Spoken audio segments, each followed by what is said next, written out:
నేను వచ్చు వరకు మీకు కలిగి ఉన్న దానిని గట్టిగా పట్టుకొనుడి.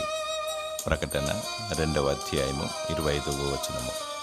రక్షణను పొంది మారు మనసు కలిగి విశ్వాస జీవితాన్ని సాగిస్తున్న నీతో దేవుడు అంటున్నాడు, నీకున్న విశ్వాసాన్ని గట్టిగా పట్టుకొని విశ్వాసము ద్వారా విజయము సాధించగలము.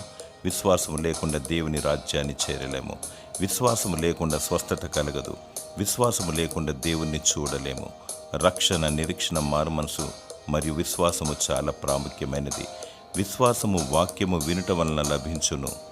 జీవితాంతము వాక్యమును వింటూ దేవునితో సహవాసం చేస్తే మన విశ్వాసాన్ని గట్టిగా పట్టుకున్న వారం అవుతాము. సిద్ధపాటు కలిగి ప్రభువుని ఎదుర్కోగలము. దేవుడు నీకు విశ్వాసమును మరియు సిద్ధపాటును దయచేసి దీవించునుగాక. ఆమేన్.